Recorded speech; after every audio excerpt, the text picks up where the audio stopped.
Hello and welcome to this week's video. This week's video is going back to class. It is a question and answer video with questions from students in my Art 147 Introduction to Digital Photography class at Highline College, spring quarter 2022. Welcome to class, and students, welcome back. Anyway, hi. So we've got some questions to answer. We're going to talk through the categories of the questions and we'll get into the questions. But before we do that, a couple notes. First, my number one answer by far will be, it depends. The reason for that is because this is, a lot of this is opinion, a lot of it's personal preference, a lot of it is also then given your specific situation on certain questions. So the answer depends on your situation, so on and so forth. The second thing to be aware of in this whole video is all these answers are obviously my opinion. They're based on my experiences, my preferences, my temperament even. So as these are my opinions, obviously if you have other opinions or thoughts or experiences that are different than mine that'd like to add them to the conversation, I'd really appreciate that. Add them to the comments below and let's keep talking and learning, all that good stuff. So let's get to the categories and then we'll get into the questions. So here we go. Here are the categories. The categories are much like Jeopardy, but not quite the same. The categories are camera gear, we'll start there. Then we'll go to camera settings and technique, photography business, the business side of photography, editing and software, a couple questions there. And then last but not least, miscellaneous, all the things that didn't quite fit in the four categories above. So here we go with the first category, which is camera gear. So the first camera gear question is, what gear do I need to achieve great photos? So what gear do I need to achieve great photos? What gear do any of us need to achieve great photos? And this will be the first time I say, it depends. It depends on a little bit of what kind of photos you're trying to create, how technically demanding they are. Most of the time, all the gear you need to create great photos is something like this.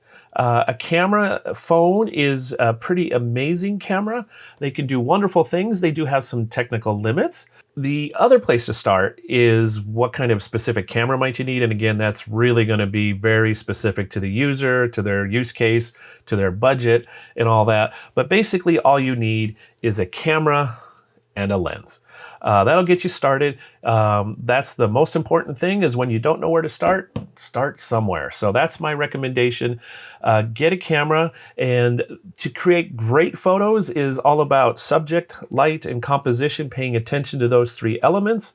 And then you are the more important part of creating an interesting photo, a great photo, than the specific gear you're using in most situations. There are some, like sports photography is very gear dependent, but most other types of photography are less gear dependent.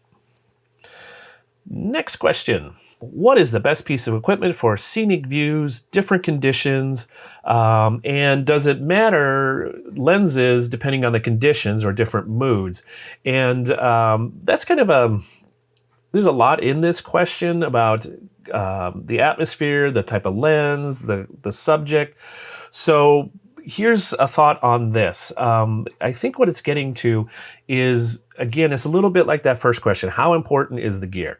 And the gear is important. There is an element to a technical part of the photography that depends on the gear. But aside from that, the rest of it is knowing what you can do with what you have. One of the things I've learned through my photography life is to work with what I have. My photography has greatly been influenced, the types of photos I create, the situations I try and create, by whatever I have at hand or the gear that's the only gear I have. So limits, constraints help you be creative. So if you have one camera, one lens, that's a great place to start. So once you're aware of the strengths and the limits of what you do have, then you can play to those in the kind of photo situations you go into.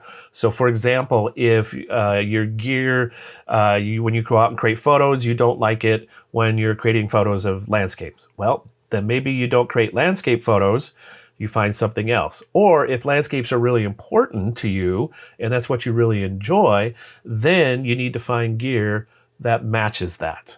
And landscape's a pretty easy one because most gear will work well for landscape. So anyway, I hope that helps. Gear's important, but it's not the only thing. More important part of creating interesting and great photos is you, the photographer, knowing what you can do, having an intent, having a thought of what you want to create, and then using the gear you have to create as best you can what you're trying to create. Next question about gear is, what's the best pocket-sized camera I can get for everyday use? There's quite a few options for pocket-sized cameras. Literally, they will fit in your pocket. They're even smaller, at least as far as length, than your phone. They're a little thicker. But they get expensive for the good ones. So here's an example. This is the Sony RX100 Mark VII, which is the most current version of this. You can tell they've made 7 versions of this. It's an amazing camera, but it's also $1,300. So that's the price of this camera without the lens. So it's the price of your phone. So, and it can't play games, but there you go. It's an option to have a camera like that will do that. Another option is this one, which I'll show you in just a second. This is another option of a pocketable camera, a little less expensive. Does not have a zoom lens. Sony has a zoom lens. This has a fixed focal length lens. There's a couple different variations of these, all around $900. So still lots of money, but they fit in your pocket. So that's the advantage. If you spend less money than this and it still fits in your pocket, likely what happens is you're trading a lot of features and image quality, as well as capabilities of the camera itself around being able to control exposure with manual exposure controls, or the quality of the lens. There are smaller ones, kind of call them point and shoots. That's what I call them. But if you're spending $200 to $400 on a camera, my suggestion would be this fits in your pocket just as well, and use this instead if you already have a phone. Next question, currently I'm only borrowing a camera. When I'm ready, I finally get my own camera. What would be a good camera while I'm still working on improving my photography? So this is kind of the what's my first camera to get kind of question. My answer to this is, are you ready? It depends. It depends on what you're trying to do, what kind of photos you're creating. If you're, again, sports is very technical and requires specific gear to do it well. It's probably the most expensive type of photography. And wildlife photography, where you're far away from your subject, is also very expensive because you need expensive lenses. So other than that, your main limitation is probably going to be budget. And here's some things I tell everybody when they're looking at their first camera or a next camera. First thing, number one, there are no bad cameras. So a new modern camera, and they start at around $500 to $600, will have capabilities, at least technically, that will be better than cameras from 10 to 15 years ago. So 10 to 15 years ago, we were amazed at the cameras we had, and that technology is still available today for less money. So that's thing number one, no bad cameras. Thing number two, when you're thinking about a new camera or upgrading your camera or your first camera, is there's no perfect camera. So as much as money as you might spend on a camera, if you're not spending $500, maybe you're spending $5,000 on a camera, it's not going to be perfect. It's not going to do everything you want exactly as you want. There's always some compromises. So just be aware of that. I tell myself that a lot because I'm considering a new camera right now, and the one I'm looking at isn't perfect, but it's pretty cool. And I have to remind myself it's not perfect. And the third thing I would suggest is kind of a peace of mind thing that goes with the first two. As you're thinking about a camera, remember whatever you get, it's not the last one. There will be a new one and a better one down the road. And what happens is while you're using the one you are creating photos right now today. Don't wait till the next one. Use what you have. That kind of goes with that first question about what gear does it take to create a great photo? The gear you have is what it takes. The camera you have is a great place to start in creating photos right now. Or the next camera you get. You don't have to make the decision that's going to last you in a camera for 10 years. That'll be pretty surprising if you keep the same camera and using it for 10 years. Most people don't. The technology improves and there's something you want to do different. Specifically, what's the camera to get? I can't really answer that. I have a list I will send to all the students in the class of some entry-level cameras that are good places to start. The other thing I would add is I would suggest not if you're getting a new camera, not getting a DSLR. So a digital single lens reflex camera. Look at a mirrorless camera. They start at a little bit more money. They're probably $200 or $300 more at the entry level. But that's going to future-proof you. All the camera manufacturers are moving to mirrorless. They will probably, Nikon and Canon are the last two, well, and Pentax, but they're teeny tiny now, are the last three that are still manufacturing DSLRs. And they will probably stop within the next 5 years, if not sooner. So you'll have less options, less support, less whatever. Mirrorless has lots of advantages and it's where cameras are going. So I suggest considering a mirrorless camera. Next question. What are the must-buys for new photographers? I have some suggestions for this. I have some ideas, thoughts, as you might imagine. So here they are. There's 3 of them. 3 things every photographer should have at least 3 of, or 2 of. They should have at least 2 of these things. Are you ready? Here we go. First thing is extra memory cards. These guys. You need extras of these because you'll lose this. You'll forget where it was. You'll leave it in your computer and your camera is somewhere else when you're creating photos. So always have a couple extras of these. These are relatively inexpensive now, probably about 50 cents per gigabyte of storage now for the medium speed ones. Faster ones will cost more, about $1 or so per gigabyte. But yeah, have a couple of those. The other thing you should have a couple of is batteries. It's always good to have 2 batteries. Again, if you accidentally leave your camera turned on, or if it was really low and you didn't notice and you're going out creating photos and not have a chance to charge it, you'll wish for that extra battery. I have a whole bunch of these. My camera goes through them very quickly. That's one reason, but also just to have spares. Again, these can be relatively inexpensive, anywhere from $20 to $60, but that's cheap if you compared to missing the photo. So have extra batteries. The third thing you should have at least 2 of is storage offline. So not your memory card, but a place where your photos are backed up, an extra copy. So there should be 1 on your computer and then 1 on something like this. So you should have at least 1 of these. I have a sad story from a few years ago where I lost all my data on one of these. I had a backup. That one crashed as well. It was a very sad day. I was able to get the stuff back. It cost a lot of money. Now I have everything lives in 4 places for me. It's on the computer, it's on a RAID system, it's on a backup here, and then it's in the cloud. So all my stuff lives in lots of places because it's less expensive than trying to recover it if you have to. So you should have 3 things you should have at least 2 of: extra memory card for your photos in your camera, an extra battery so you don't run out of power, and then third thing you should have is an extra place to store your photos with a backup. Another gear question is, how do you know which lens is better? Do you have any tips with using a wide-angle lens?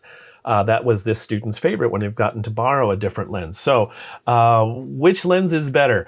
This is, again, it depends. It depends because everybody likes to create different types of photos, has different viewpoints they prefer. For example, I prefer telephoto most of the time. I'm growing to like the ultra wide angle stuff. But basically what I like is a view that's not just the way I normally see things. So I want to either be wider or closer.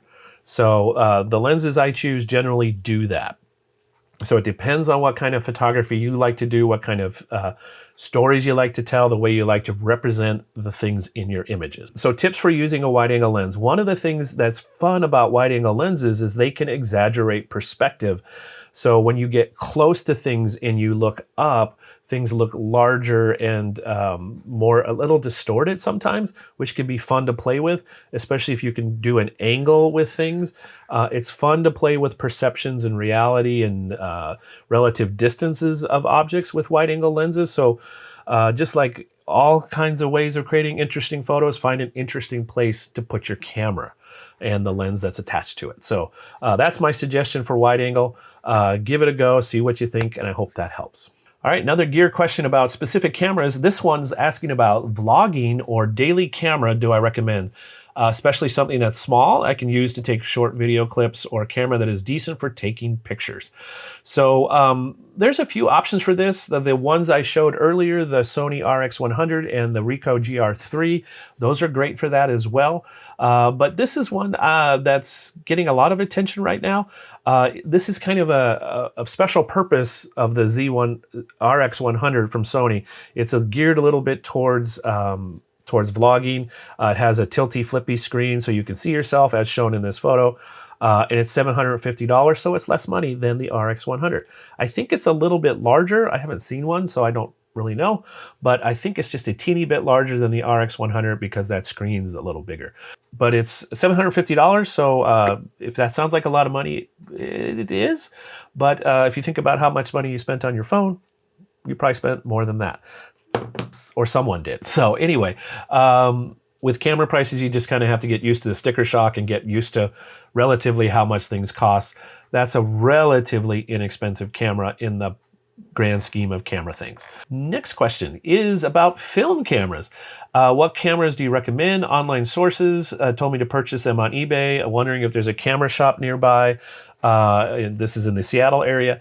Preferably something small and lightweight that I can carry everywhere. So I'm going to show you a picture. And that picture is of this camera, which is this same camera I have here. So this camera is the Pentax K1000. This is kind of like the Volkswagen Beetle, the Volkswagen Bug of cameras. Probably the most widely used camera. This is camera I first had, and they're readily available in most camera stores from anywhere from $70 to $120 with a lens. There are tons of other film cameras out there, and easy to find at most camera stores. If you live in the Seattle area, one of the cool things is we have a couple great camera stores that have used cameras in the stores, and that's Kenmore Camera up in Bothell and Glazer's Camera in Seattle. So both those places sell used cameras. The other good places for online, if you want to look at a used camera, is bnhphotovideo.com and adorama.com. Both of those online websites have used sections, and I'm pretty sure they have some film cameras as well. Nice thing with these local stores is you can go in, talk to somebody, actually touch the camera, see it, make sure it works 100% before you pay for it. So those are my film camera recommendations. Next up is photography business, the business side of photography, making some money, doing some things like that. So first question is, how can you be successful in photography? Are there so many photographers out there? That's a great question. And it kind of depends. It kind of depends, but what it comes down to is being authentically you, being unique, doing something different than most other people are doing. I think a thing that most people don't talk about when talking about the business side of photography and how do you be successful at it is especially if you're a people photographer, so if you do portraits or weddings or events and things like that, the big part of what your customer is hiring is you as a person. So obviously that's cool because you're unique. You already started out with an advantage because there's no one like you. There's no one like me. Learn skills around how to be a good marketer, a good salesperson, good customer service person. Learn all the things about how to write a good email. Learn how to create a website. All those little things you need to do, which aren't so little, they're the really important foundations of creating you as a unique photographer. Then they want to look at your portfolio and see what you can do. So be you, start there. That's the best place to start because there's no one like you. Next question, how can I make my photos stand out compared to other talented photographers?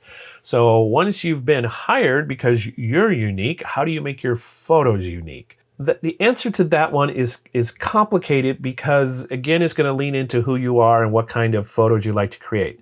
If you just Google portrait photography or senior portraits Seattle, you'll see a lot of photos that look very similar. So Why did they hire someone over someone else? Again, that goes back to the answer to the first question, is because they knew that person, liked that person as a person. So don't forget the you part, your personality, your temperament, the way you like to do things. That's a really powerful part of being successful in photography. As far as standing out your photos, that is also then a matter of being uniquely you. So what does that mean? That means where and when you like to create photos, the types of photos you like to create, the type of people you like to photograph. Lean into whatever demographic you're a part of and find people that are either very similar to you or very different from you, and lean into embracing that. Find a small subset of people that you enjoy and can become an expert at their uniquenesses in creating photos for them. That's one way to go. The other way to go is just photograph everybody and do everything you can get your hands on and be busy and try different things. There's no one way to do this.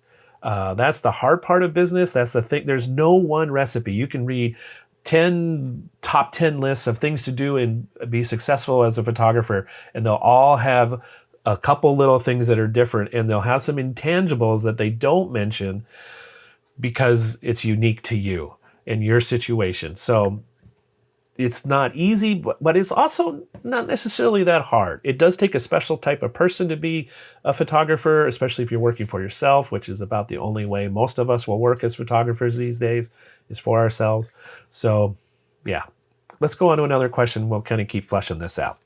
So the next question is about the pricing side of your photography business, and at what point do you start charging, and what point do you maybe even charge enough that you could buy more than a Happy Meal? So that's a great question. And again, there's no one way to do this. It's not so much that it depends.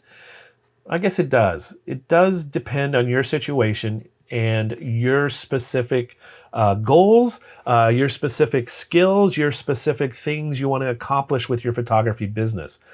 So one first thought would be, and that question mentioned it, about some kind of a little tangible trade. I recommend as much as possible, don't work for free. Even when you're brand new, at least, have them buy you lunch. That's a great opportunity then to sit and chat about what you just did. So you deepen the relationship, which then helps create a connection, which then helps hopefully them tell their friends about you, feel good about you, and want to hire you again. So start somewhere with your pricing. And one thing to consider with pricing, this is super important. There will always be someone less expensive, cheaper. So don't go for the bottom, because someone will do it for free. If you do it for a penny, someone will do it. Here, I'll give you $5 to grade your photo. So just be aware of that. Pricing is going to be a complicated factor. You'll have to work at it. I'm still working at it in my photography business. So again, this is another question about, where do I start? And it's confusing and can be overwhelming. My suggestion is to start somewhere. Most photographers have their pricing listed on their website somewhere. It's usually under investment if you're looking at wedding photography or portrait photography. Sometimes it's on an info page. But do some research in your area. See what people are charging for the kind of photos you're looking to create. What I've done in my research of that is I've found the kind of highs and lows and what's kind of the middle, and I've been right around in the middle, maybe just a little above the middle now, but that's a good place to go. So if you know what the market is doing in your area, then that will help you kind of determine your pricing to begin. Next question about the business side: how hard is it to get into the photography industry? It's very easy. All you need is a camera, and then knowing how to push the button, when to push the button, and what to point it at. So it's really that easy, but it's also that complicated because everybody else is also doing that. So if you do a web search in your area for portrait, wedding, whatever kind of photography you're thinking about, you'll get tons and tons of results. So there's lots of people out there already doing this. Again, the way to have some success is to be unique in the photos you create, but even more so, be uniquely you and make connections with people Tell people you're a photographer. It's really that easy in some ways, and then keep telling people. The hard part of getting into photography or any business where you're working for yourself is being persistent and consistent. So keep asking, telling people, I'm a photographer, and be consistent in the work you do, how you do the work, how you approach the work, how you respond to people and communicate with people. All those things are really, really important in giving you the opportunity then to show up with a camera and create photos for people and with people. That's a very minor part of the photography business, is the actual taking of photos. The other parts take up more time, the admin side, the marketing side, the support side.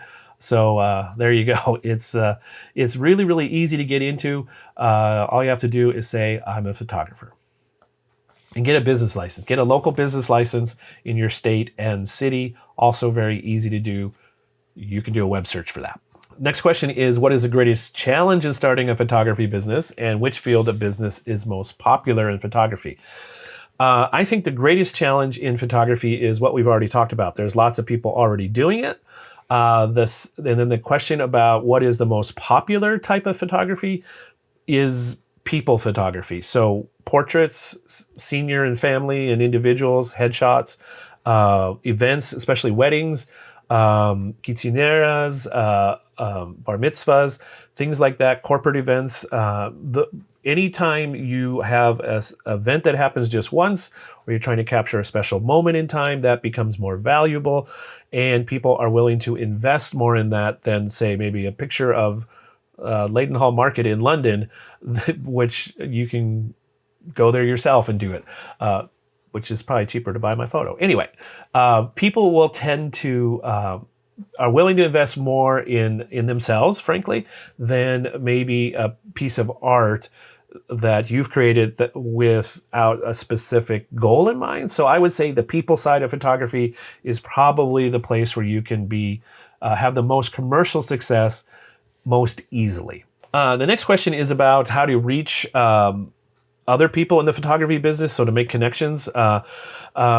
This one, I think, kind of depends. There are some photographers who are super busy on the social medias of Instagram, especially, moving a little bit to TikTok now. That I'm sure those targets will change. So being aware of the social media channels. Some photographers are present on YouTube and create videos. Hey, like me. And so there's no one answer for this. Go where you're comfortable. Go where maybe your thought or intended audience, where you think they might be there, and be aware of the trends of where markets move and platforms move. And then don't forget about physical presence, making a physical connection with somebody in a meeting, through different maybe networking groups. Local business chambers of commerce are good things to do. Alumni associations, if you're in college, or your high school alumni, all that stuff is a good way to connect with people and let them know what you're currently doing. So there's no one way to do it, and what you do now may be different than what you'll do in a year or 5 years. So be flexible, be fluid, but that's another thing to be persistent and consistent at, is letting people know what you do. Leveraging all the different ways you can contact people and let them know that you're there in the midst of all the other people who are also there. All right, moving on to camera settings and technique, or it should be techniques. So sorry about that. I ran out of S's. It happens sometimes. All right, first one. How do I get a sharp background? Class, how do you get a sharp background? What setting on your camera, whatever camera, influences depth of field, which is the sharpness from near to far in the photo, the parts of the photo in focus, near to far? What part of the camera is that? That is correct. It's the aperture. The aperture will determine that. So if you need to be aware of how to control that, need to be aware of where you place your subject relative to the background. For example, I'm relatively close to this camera with an aperture of f2.8. The background's about 6 feet away. If I move back, now it's refocusing on me, and I and the background are now in focus. So it depends on distance, from the subject to the camera, from the subject to the background, and then also the aperture, plus the focal length of the lens. So being aware of all the factors that determine depth of field in the photo, that's how you get a sharp background if that's what you want, or a blurry background if that's what you want. Next up is a question about shutter speed and long exposure. Moving light in a scene. And the question is, how does shutter speed and long exposure go together? And the answer to that is they're directly connected. A long exposure is the result of a longer duration shutter speed. How long of a duration you need to get the effect you want? The answer to that is, it depends. It depends on how fast your subject is moving. It also depends on the amount of light overall in the scene and what kind of motion effect you want in your subject. So it's usually going to be at least a half a second, somewhere up to maybe 30 seconds. But that longer of duration will get you different looks of motion in your long exposure. So it is directly connected. Shutter speed equals the longer time of shutter speed is a longer exposure. Next question is about black and white photography. Are there any tips for making photos more interesting? So this question gets into, I think, a perception about black and white photography, that it tends to be moody and a little different than obviously the way we normally see the world. So this person feels like grayscale, black and white, looks kind of sad. So how do you make photos more interesting and maybe not sad with black and white? And that's a difficult question to answer because it really depends on personal preference here on how you perceive black and white. We all perceive it differently. We have different connections to it. I grew up with black and white photos as the first photos I saw, so I have a nostalgic connection to it. Younger people may have never seen a black and white photo until they saw a filter of it on their phone. So they have a different connection potentially to the photos that are in black and white. So being aware of your overall feeling about black and white is a big part of the mood that you are seeing. Now, the other thing then is to remember that just because you feel a certain way about a photo doesn't mean your audience, whoever views it, will react the same way. Once you create the photo and put it out there, what's out of your control is the reaction. So you can have intent to create a moody or a happy photo, black and white or in color, but be aware that once you release it into the wild, the reaction's out of your control, which is kind of fun because then each person who views your photo, spends time with it, gets to bring themselves to the photo, and now you have something new. You have the photo you created with your intent plus that person's reaction, and now there's something new that you've both created together, which is fun to share. Next question is about lighting. What's the best time of day to get good lighting for your photos? How do you make a photo that may seem boring at first more interesting? They're kind of connected, but not necessarily so, between lighting and interest in your photo. So let's start with the lighting part of the question. What's the best time of day for lighting? It depends. What kind of photos are you trying to create? If you're trying to create moody, dramatic, black and whites maybe, then a good foggy day would be good for that. Maybe late at night would be good for that. If you're trying to create portraits of a brand new baby with their family, that might be a good sunset photo with warm, glowing light.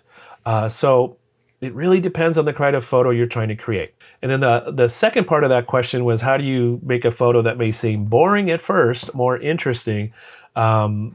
Remember what we have when we're creating photos. We have subject, light, and composition. So if the light may not be very interesting, then it's up to subject and composition to create interest. So it's being aware of what you can do with your camera with the given subject and the light you have. And a lot of times what you're going to do, I think, and I hope, is it may look interesting with your eye, and you may look at it and go, that's really cool. And then you bring your camera up and you look at it, and it's just not happening. That happens sometimes. In the conversion from what we're seeing with our eyes and our peripheral vision to in 3D to a 2D without peripheral vision with a different way of seeing light than our eyes do, Sometimes it's an interesting thing to look at and a beautiful thing, but it's not a beautiful or interesting photo. So sometimes you just don't take the photo. You enjoy it as a human being in the moment, and then you think, is there maybe a time I can come back when the light is doing something that I want it to do for this subject with the gear I have? And then come back at that time. You may have to come back multiple times to create a photo in that same location with different atmosphere, different light, different times of year. And maybe if it's nature, it's taller, it's grown, or it's got leaves, or it doesn't have leaves. So there you go. There's no one answer for that. It's being aware of what story you're trying to create with the photo, what you're trying to tell, what attracted you to it, and whether you can create a photo that you want, that you're excited about in that moment. And if not, then can you come back at another time? Next question is about getting close to subjects and what's the best way to do that. Is it best to physically get closer? Is it best to use an extension tube to change the focal minimum focusing distance of your lens, or to use a zoom lens? And the answer to that one is yes. Notice what I didn't say? So the answer to that is yes. And why is it yes? Because it depends on what you're trying to do and what gear you have and what your budget is. If you're trying to get close to something that's far away that might eat you, then a zoom lens is the way to go. If you're trying to get close to something that your lens can't focus on because of the minimum focusing distance and you can't get any physically closer to that subject, then an extension tube might be the way to go. But if everything looks good at the closeness you want, your physical distance with the lens you have, then there you go. So yeah. It's good to have options though. It's nice to have the ability to get closer physically with your camera. It's nice to have an extension tube which goes between your camera body and your lens to let your specific lens focus more closely. And it's also nice to have zoom lenses when you physically can't get closer because it might eat you or there's lava in between you and the subject. So next photo is about a struggle with nature photos. So feeling like this person isn't creating photos of nature, they're not really liking the photos they're creating. And I like that they've noticed that. Here's why. If you find when you're a subject you enjoy, and then when you take photos that aren't of that subject, you don't enjoy it, you don't like the results, don't take photos of those other things. Concentrate on the things that you enjoy, that feed you, that help you grow and feel good about what you're creating. So if you enjoy nature photos, lean into that. Create more of them. That would be my answer. Sometimes you got to fight to grow and change, but there's also times where pay attention to what is working and go ahead and do more of that. That would be my suggestion. Enjoy the nature photography. Find ways to create new and interesting things with your nature photography. Try some sunrise photos. Early mornings are very, very different than middle of the day for light and what's out in nature and the busyness maybe around you. So try a different time of day, or if morning's too early, try later at night, right around sunset. Again, the environment changes, and what's available in nature might change and give you more options for different types of things to create in nature. But whatever you're creating photos of that you enjoy, notice that, embrace it, and do more of it. I found that that's what I'm trying to do more of, is to be aware of the kind of photos I'm creating that I really enjoy and do more of that. All right, next question is about exposure triangle. So the student has had a photography class before, and they talked about the exposure triangle, and in their wisdom, they think I could maybe explain it a little bit more, how it all works. So first of all, we're going to start by saying, this is what the exposure triangle is. If you do a web search for that phrase, you'll get a graphic that looks something like this. And I don't like the phrase exposure triangle because it it tries to create a relationship between shutter speed, aperture, and ISO in a representation visually, because there's three objects. So you do a three-sided object, which is a triangle, where you have those lines that say brighter. It makes it look like if one thing is brighter, the other thing gets darker. I just don't like it. So instead of exposure triangle, what I call it and phrase it is the exposure recipe, because you have different ingredients and there's different ways you combine them to get different effects. So those three ingredients are, what are they? Do you remember? They are shutter speed plus aperture plus ISO. So those are the three ways we manage light in our cameras to create an exposure. Every camera has them. Every camera pretty much ever made has some variation of those. So that's the consistent things we have to manage light into our photos. So then here's where the recipe part comes in, with the how do you mix them? How much of one do you have? How much of the other do you have? So what's important to remember with each of those three ingredients, shutter speed, aperture, and ISO, in addition to controlling amount of light in your photo, they each also control another attribute in your photo. Here's those attributes. So shutter speed controls the appearance of motion. So if motion is the story of the motion, is your subject not moving or accentuated motion, then you control that with shutter speeds. That would be your priority in determining exposure. And then what's in focus is controlled by your aperture. So if you want to tell a story of a foreground that's in focus and a background that's blurry, you control that with aperture.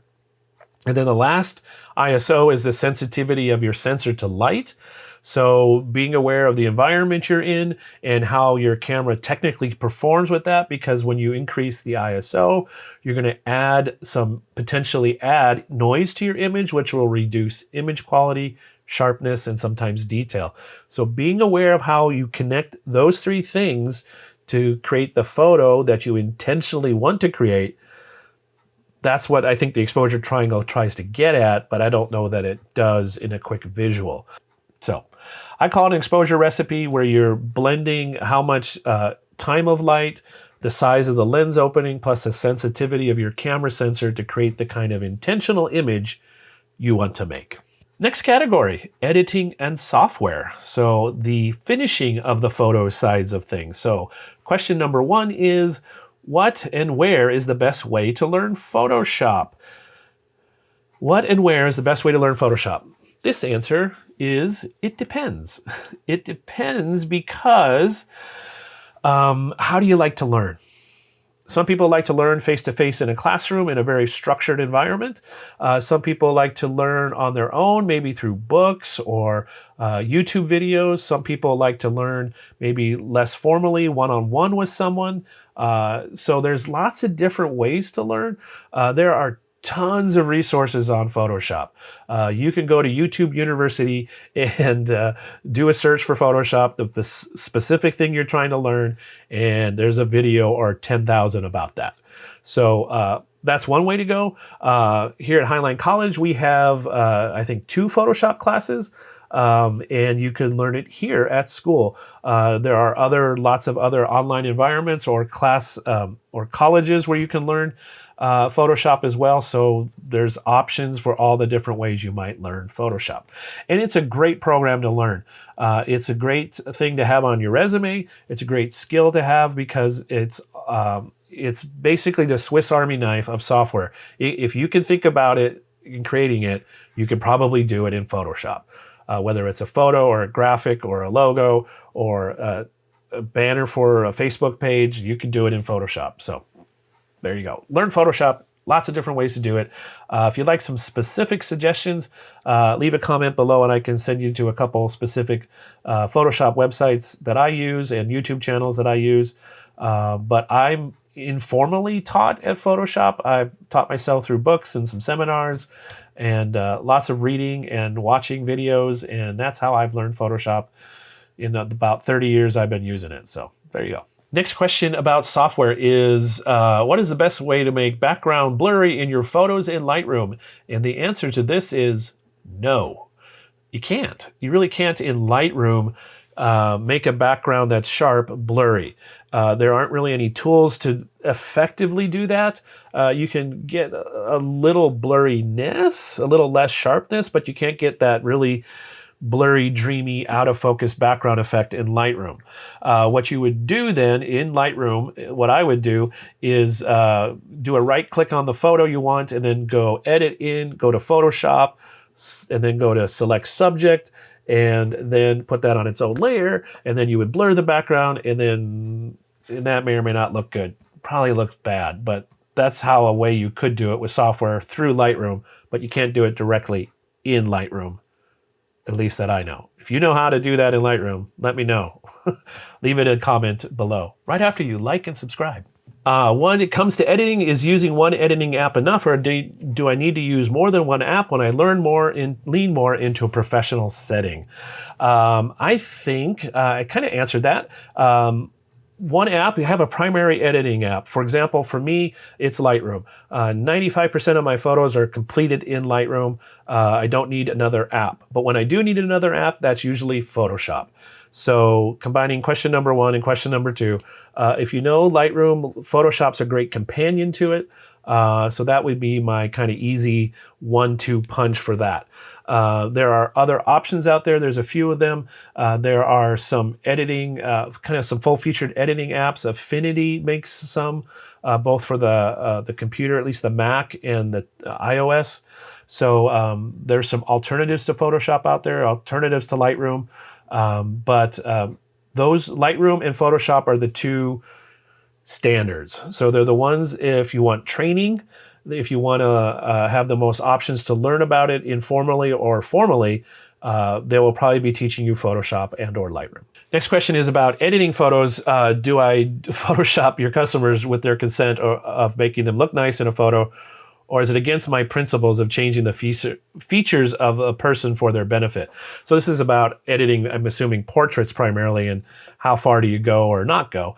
My personal opinion on portrait photography editing is I want to make the person look their best, but look real and authentic still. So I'll do some light retouching. Like, for example, if I was retouching me right now, I'd retouch a little bit under my eyes, smooth that out just a little bit, and a couple of the other little things on my face, some of the blemishes, just to reduce their appearance a little bit. And here's why.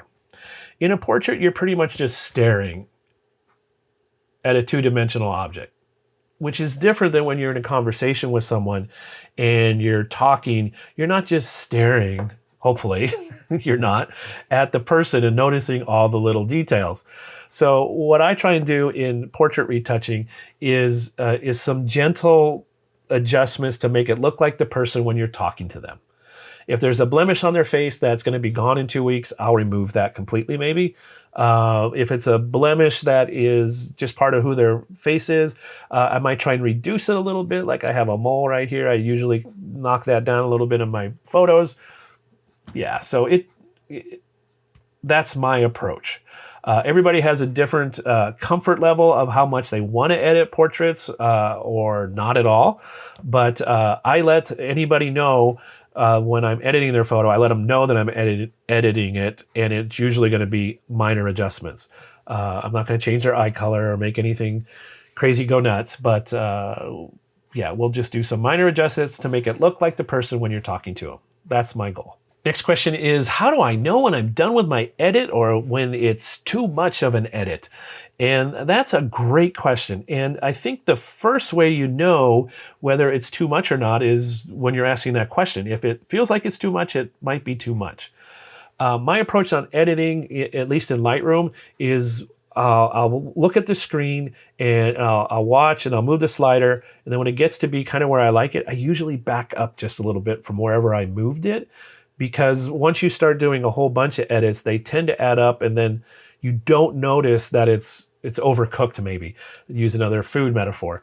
So when you get done, you don't notice that thing you did first because you're 20 sliders down and making an edit, so you don't remember what it originally looked like. So 2 suggestions. 1, don't forget to use the before and after so you can see what the original photo looked like. And then the second thing is to maybe sleep on it. Come back at it with some fresh eyes in maybe a day, the next day, and see if it feels like it's too much or just enough, or it needs maybe a little more even. So a little perspective is helpful, looking at what it looked like originally, looking at what it looks like currently to know whether it's where you want it to go, where it needs to go, or whether it's too much. So time and the perspective of what the original photo looked like. Last category, miscellaneous, all the things that didn't fit in the above. So how do I get comfortable taking photos of strangers? I'm afraid they will get upset. That's a good thing to pay attention to. If you feel uncomfortable when you're creating photos, that's going to show up potentially to anybody who might be in the photo. Plus, it will also show up in the end photo because you're not liking the moment. So first, this kind of photography where you're creating photos of people not in a portrait environment, but they're just doing their life and you happen to create photos of them, that's often called street photography, candid photography. Briefly, here's the law in the US. I'm not an attorney. This is my understanding of it. So firstly, if someone is in public, so they're out on a street, they don't have what's called an expectation of privacy. So you're allowed to create a photo of them for non-commercial use without their permission. That's the law. My next sentence I always say is, just because you can doesn't mean you should. So if you're uncomfortable, if they're obviously uncomfortable or angry or upset, or it's potentially dangerous for you, don't do it. If you don't enjoy it, don't do street photography. It's a kind of a special kind of temperament and personality that excels at it, that is comfortable doing it. I'm kind of in the middle. I don't mind creating photos of people as long as maybe they don't notice me, because then they're natural and relaxed and they're just doing their thing. When I do street photos and that include people, I try and make them as anonymous as possible. So maybe their backs or not their whole person. So it's just a generic person that's showing something in relation to their environment. So that's how I approach it. Another thing I would say as a thing not to do is not to create photos of other people's kids. Just don't do it. It may be legal, but it's uncomfortable and kind of icky for everybody. So my suggestion is not do photos of other people's kids. But having said all that, if that's something you feel like you'd enjoy and it's something you want to stretch and grow into, one way to overcome discomfort at almost anything is to do more of it. You just have to do it and find out it didn't necessarily harm you or hurt anybody, and maybe you enjoyed it. But pay attention. If it still doesn't feel real good after a couple tries, then maybe it's not the kind of photography for you.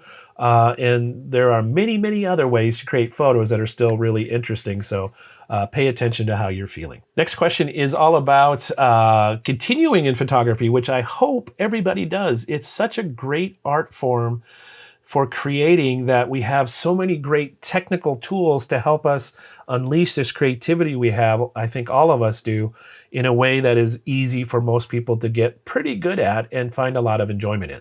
So what's a good next step? So a couple good next steps would be, take another photography class, Art 148, Portrait Photography in fall quarter 2022 with yours truly.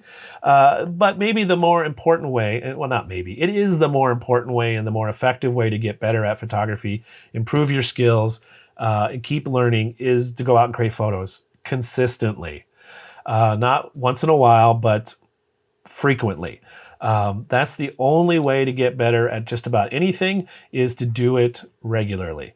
So go create some photos. If you need an assignment, send me an email or leave a comment in this video and I'll create an assignment for you, or send you out to do some things specifically, because sometimes the hardest place to start when you're trying to be consistent in creating anything is, what should I create? So let me know. I'm glad to help. But be consistent, be regular, and go create some photos. That's the best way to improve your skills and have more fun with it. Next question is about the future. What's going to be happening with photography in the United States and around the globe? So I think what's going to happen in photography is a couple things. One, is I think we can see it already happening with phones. I know we can see it happening with phones. Is the processing power in these phones is so powerful now that they're doing a lot of what's called computational photography. That's how you get the blurry background in a phone portrait in that portrait mode. It's taking a couple photos, blending them together, doing some math, and making a blurry background with a sharp subject. Even though technically the lens and the camera can't do that with one photo. So computational photography is one thing. So with computational photography, there will be lots of new things happening. I know lots of the new cameras that are coming out have object detection. So they can tell and track, besides just people's faces, which has been common for a couple years, now they can track airplanes or cars or pets and birds and I think I said airplanes already. So they can do some object tracking and follow that subject by noticing it and having an algorithm inside artificial intelligence to track that. So that kind of stuff's going to get more common. Potentially blending multiple photos more to get a greater dynamic range, maybe more colors in both phones and cameras. That might become more common as that kind of stuff. So what happens is, I think will happen is some of the technical limitations of cameras, digital cameras, will be overcome with extra computing power. And it might become more and more like what we see with our eyes, which is okay to me, but I kind of like that a camera doesn't see exactly like my eye does. That gives me a different view of the world and a different way to show what I'm seeing. So I look forward to it, but we'll see how it looks. So that's one thing I think will happen is there'll be more computing power applied to photography to create different results. Next question is similar. Are elements going to remain unchanged, or we might drop some of them due to technology and focus on a few in the future? I'm not 100% sure how to answer this differently than that first question, but my guess is the stuff that's important in photography will, I think, remain important. So understanding how to manage exposure, shutter speed, aperture, ISO, that'll always be important. Even when you let your camera do it automatically, be aware of why you might do that. The other thing that will always be important in photography is how the elements we have to create interesting photos, which are subject, light, and composition. If you remove all those human decisions, those elemental human decisions, then it's just it's a computer creating a photo, which frankly I'm not interested in. I enjoy creating photos, and I want as much control as I can have so that I can create the kind of photos I want. So my thought is those important fundamental elements will not change. Some things might, but like focusing, I'm glad for autofocus. I'm glad that I don't have to manually do that now. So we'll see. Ask me again in 5 years, and we can have this conversation again in the comments below. Next question is about another thing that's changing in photography, which are NFTs photography, non-fungible tokens. Can photographers make a lot of money from this? The answer to that is yes, photographers can make a lot of money at this.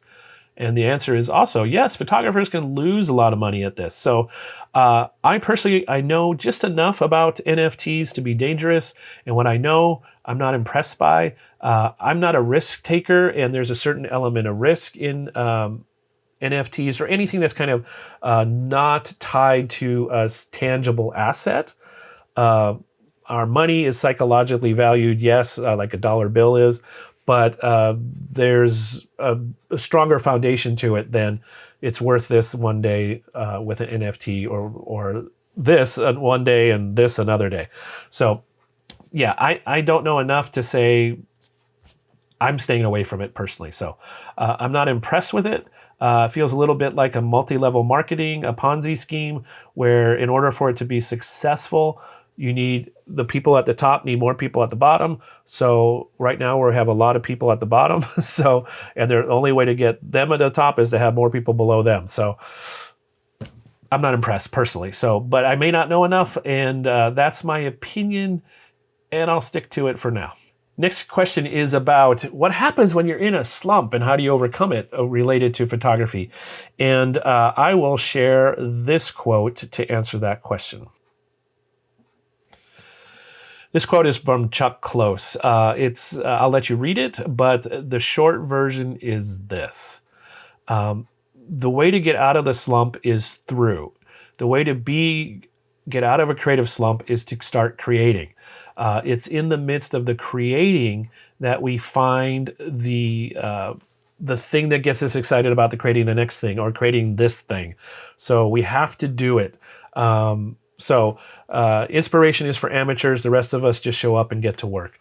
I think that's how you get through the slump is you go out, you create something, you start somewhere. You may not feel like it, but it's not about feelings. It's about doing, and in the doing, the feeling will often follow. That's been my experience. So get off the couch. That's me. Get outside. That's also me. I need to do that. But whatever you do, pick up the camera and go start somewhere. Pick up your phone, go start somewhere. If you don't know where to start and you'd like a suggestion and a target, let me know and in the comments below, and I'll give you a place to get started so that you can get over yourself. Not really, but a little bit. Sometimes it's that. I know it is for me. Get over yourself and get out there and go create something. Here we go with our last question is, what photography gear, lens, camera, etc. is recommended for taking portrait pictures of people? It depends. There you go. One more time. We had to do it. So what is it? What are the factors that determine what you need for portrait photography? My short answer is any lens is a portrait lens. This is a portrait camera. This is a portrait camera. This lens is a portrait lens. How do you know? When you create a portrait, it's a portrait lens. It's a portrait camera. So that's the starting point. If you go to online resources and you Google, portrait photography lens, portrait lens, you'll get this, including that smiling guy in the middle here. So you'll get lots of different options, lots of different opinions. So here's an example of a couple people that create portrait photography photos in different ways. So the first one I'm going to show you is named Platon. Netflix a few years ago created a documentary about him, and now it's available on YouTube, which I've included the link here, and I'll include it in the description below. But he creates portraits with a wide-angle lens, which is hardly ever done.